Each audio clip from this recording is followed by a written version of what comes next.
In a dimly lit room in Berlin on a chilly night in November 1923, a frail woman clutches a shopping basket as she stands in a long queue outside a local bakery. The pungent aroma of fresh bread wafts through the door, teasing her senses, yet her heart sinks. With each passing minute, the price of a loaf increases. Just last week, it cost 200,000 marks. Today, it has soared to 500,000. What little savings she had, now non-existent, feel as fragile as the paper upon which her currency is printed.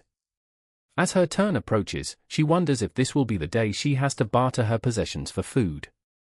The world outside is filled with whispers of fear, desperation, and uncertainty, marking a grim chapter in the history of an empire ready to unravel.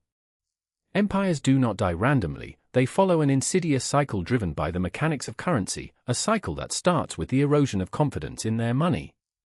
In this documentary, we will decode the 7 stages of currency collapse, illustrated by the harrowing experience of the Weimar Republic. By the end, you will understand how to recognize the warning signs of a looming financial disaster. The first stage in this cycle is the birth of unsound money. Following World War I, Germany found itself grappling with onerous reparations imposed by the Treaty of Versailles. By 1921, the Allies demanded a staggering 132 billion gold marks, forcing the Weimar Republic to finance its obligations through extensive money printing rather than sound fiscal policies. The mark, once a promise of value, became an instrument of inflation.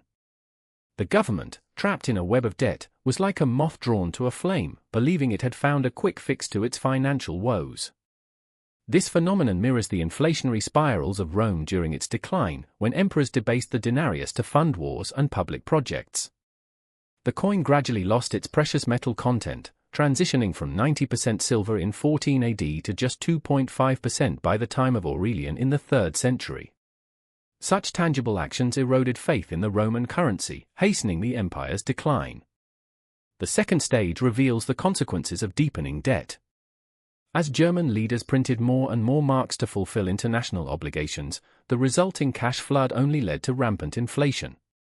In the first half of 1923, prices doubled roughly every 3 days. Imagine a mother desperately scraping together coins from her children's piggy banks as the price of milk inevitably soars. In June 1923, a loaf of bread cost 250 marks, yet by September, it ascended to 3.5 million marks. This scenario resonates with the decline of the Spanish Empire, whose reliance on silver from the Americas led to an oversupply that eroded its currency value.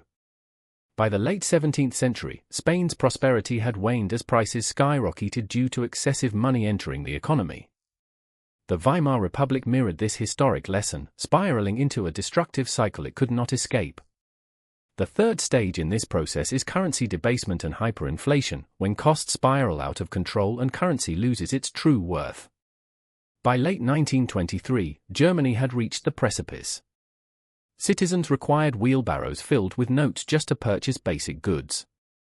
In October, a single dollar was worth 4.2 trillion German marks. Such figures punctuate the real human cost of financial mismanagement, illustrating how the currency of a once proud nation crumbles under the weight of abandoned value. Modern nations often overlook this scenario. Venezuela serves as a contemporary parallel. In a situation reminiscent of Weimar's plight, Venezuela's economy endured years of mismanagement and dependence on oil revenues. By the end of 2018, inflation reached an astronomical 130,000%. Citizens faced similar trials as they navigated stores, clutching stacks of currency that had lost meaning, akin to the marks that crumbled to dust. The fourth stage signals a profound loss of confidence. By mid-1923, the German populace was wholly distrustful of their currency. Wage negotiations often stipulated payments in goods, rather than marks, as people sought to secure tangible assets. In response to rapidly crumbling confidence, the German leadership looked towards radical solutions, but their course of action only worsened the situation. This stage of declining trust echoes experiences of other notable historical failures, such as the fall of the British pound as it transitioned from world reserve currency post-World War II. The pound, once dominant, began losing favor as nations turned to the US dollar, destabilizing the British economy and altering the global monetary landscape. The stage is set for modern nations to understand that lost confidence fosters a vacuum, a metaphorical void that cannot easily be filled. The fifth stage reflects the decline of the reserve currency. By late 1923, the mark was effectively worthless, no longer able to serve its purpose as a respected medium of exchange, even in domestic transactions. The once coveted German currency turned into a symbol of national disgrace, viewed as a mere token with no intrinsic value. Consider the fall of the Soviet ruble. Once a pillar of socialist ambition, the collapse of the Soviet Union in 1991 saw the ruble lose its status as a reserve currency amidst rampant economic mismanagement and hyperinflation. This transition to a crisis-prone currency underscores how trusted currencies can rapidly change course, leaving societies scrambling to adapt while fundamental systems crumble. The sixth stage culminates in collapse, where the once great currency collapses under its own weight. By November 1923, a new form of currency, the Rentenmark, was introduced to stabilize the situation. The old mark ceased to function, marking an official end to a valueless currency system. The fear had been palpable, the pain widespread, leaving scars across the nation as people struggled to regain their footing amidst the ruins. In a comparably disheartening manner, the Tanganyika shilling in post-colonial East Africa witnessed a similar demise. Introduced in the early 1970s, the shilling fell victim to hyperinflation, ultimately collapsing in 1980, leaving its people impoverished and in search of stability through other means, echoing the scars of Weimar's currency collapse. Finally, the seventh stage signifies the long and arduous reset. The introduction of the Rentenmark in November 1923 signaled a turning point for Germany. However, economic hardship persisted for years as the nation sought to rebuild its reputation and credibility. The scars of hyperinflation would be carved deeply into the German psyche, leading to a generation marked by distrust in paper currency that would take decades to heal. Today, this cycle is inherently relevant as nations worldwide confront inflationary pressures. The pangs of uncertainty echo through financial systems built on fragile trust. As the tide of currency collapses moves through the fabric of society, the opportunities that come with rebuilding provide a beacon of hope in an otherwise bleak landscape. Each currency collapse underscores a shared belief among empires that they are somehow exception, immune to the same risks that felled others. As history reveals, this sentiment is not merely naive, it is symptomatic of the inherent blindness that accompanies prosperity. By failing to recognize the repeating patterns of monetary history, nations set themselves on a precarious path toward inevitable decline. As we reflect on these cycles, consider how interconnected our lives and economies have become. Each failure serves as a sobering reminder of the fragile nature of monetary systems and the relationships built upon confidence. Every great power believed it was different. The ledger disagreed. Subscribe, one collapse decoded at a time. In the context of the Weimar Republic, the threads of the economic crisis weave a narrative that repeats through time and circumstance. The scars run deeper than mere figures, they permeate the collective memory of nations. The cautionary tales of economic history remind us that the machinery of collapse is ever present and lurking beneath the surface of prosperity. As we venture deeper into the stages of currency collapse, we return to the mechanics of confidence and its interplay with monetary policy. The eighth stage manifests in the stratification of society, where economic disparity becomes more pronounced. In the case of Weimar Germany, as inflation escalated, wealth gaps widened dramatically. The wealthy, possessing hard assets like real estate and foreign currencies, weathered the storm, while the middle and lower classes found themselves helpless, confronted with spiraling costs. By August 1923, reports indicated that rents had skyrocketed, leading many families to struggle simply to find shelter. Once secure positions eroded away, former civil servants were suddenly rendered destitute. The once booming middle class transformed into the economically disenfranchised. This pattern can be seen throughout history, as in the collapse of the Roman Empire. Wealthy aristocrats increasingly withdrew from civic responsibilities, amassing their fortunes while the general populace faced rising taxes and inflationary pressures. This societal rift only deepened the vulnerabilities within the empire, hastening its eventual downfall, a resonating concern for modern economies confronting widening inequality. The ninth stage introduces an era of desperation and radical ideologies, as populations respond to rampant instability. In Germany, the summer and fall of 1923 witnessed a growing discontent with government leadership, fueling the rise of extremist political movements. The far-right National Socialists began to gain traction as citizens sought solutions to their deepening struggles. By 1924, the political landscape was irrevocably altered as Adolf Hitler's party capitalized on the public's disillusionment and anger. Modern parallels can be found in the increasing polarization and extremism within contemporary societies, where economic grievances drive people toward radical action or support for authoritarian leaders. This societal fracture is illustrated by upheavals in nations like Venezuela, where the mismanagement of the economy sparked protests and discontent, contributing to civil unrest and political turmoil. The 10th stage follows the collapse of social cohesion, leading to a breakdown of institutional trust. In Weimar Germany, as the marks became synonymous with despair, people hesitated to conduct transactions in public.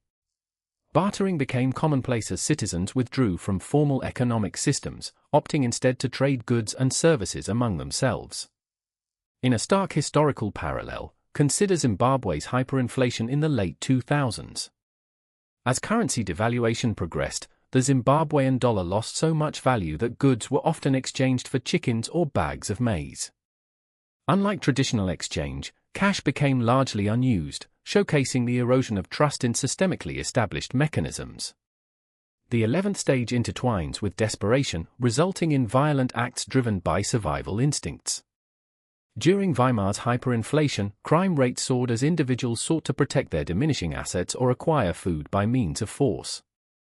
Citizens became increasingly vulnerable as desperation blurred ethical lines. Even the common act of carrying money initiated fears of robbery. When holding stacks of worthless currency, physical possession held little power or safety. In a comparable context, consider modern-day Syria, where economic collapse has driven citizens to similar acts of desperation. With an already shattered economy from years of conflict, the struggle for basic necessities led to a rise in crime and chaos, mirroring the desolation of the Weimar experience. As we arrive at the 12th stage, we observe resentment boiling to the surface, a national sentiment often exploited by those seizing power. In the backdrop of hyperinflation, many Germans lashed out against those perceived as responsible, often targeting external entities or groups for the calamity they suffered.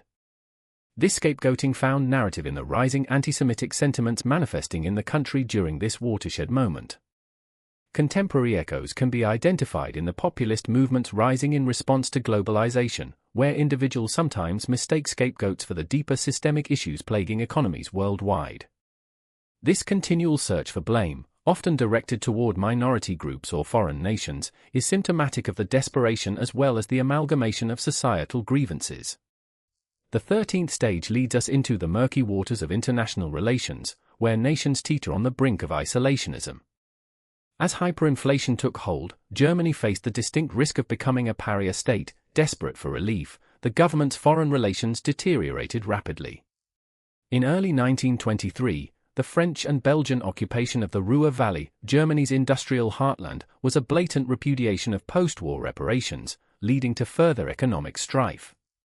In modern contexts, this stage can be noted in the tense relations between nations facing currency crises today. Countries burdened by unsustainable debt obligations often resort to isolationist policies or aggressive stances in international diplomacy. The cyclical patterns of mistrust and animosity have little room for negotiation, leading economies down a spiraling path reminiscent of the Weimar Republic's turbulent fate. Advancing into the 14th stage presents a realm of experimentation and reform.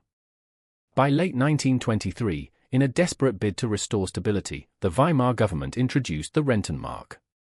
However, while this new currency temporarily quelled hyperinflation, it did not erase the underlying issues that had destabilized its predecessor.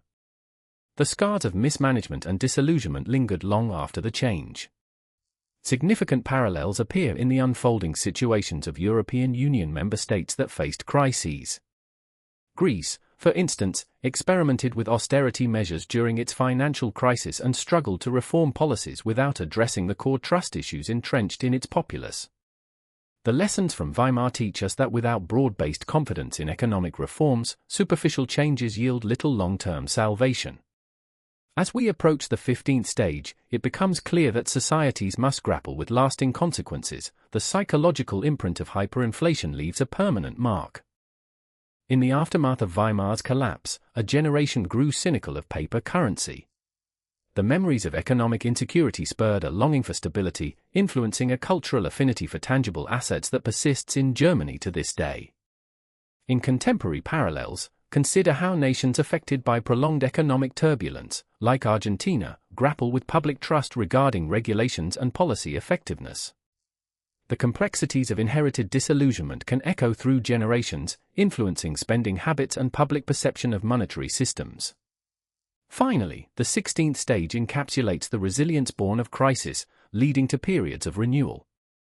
While the road ahead remained rocky for both Weimar Germany and modern economies, the scars of inflation instigate introspection and induce changes desired for broader stability. The Rentenmark set the stage for eventual recovery, reflecting a critical juncture toward rebuilding credibility. In the present day, nations must recognize this stage as an opportunity, one where fresh approaches to monetary policy and economic practices can breathe new life into systems craving reform. The laboriously crafted resilience of nations marks a hope for the future, intertwining challenges with the potential for resurgence. Throughout this journey, we traverse a spectrum that not only showcases how currency collapse operates, its stages, levers, and impacts, but also reveals how these phenomena resonate across time and empires. The mechanics at play ebb and flow like tides against the shores of civilization. Like all patterns in history, they remind us of the fundamental relationship between trust, currency, and the fragile nature of economic systems. As we emerge from the lessons we have learned, we must bear in mind the intricate interconnectedness of our world today. The tales from the Weimar Republic prompt critical reflections on the importance of vigilance, proactive policy, and nurturing public confidence. For those untrained to heed these warning signs, the history speaks universally, a stark reminder of where avoidance can lead. Every great power believed it was different. The ledger disagreed. Subscribe, one collapse decoded at a time.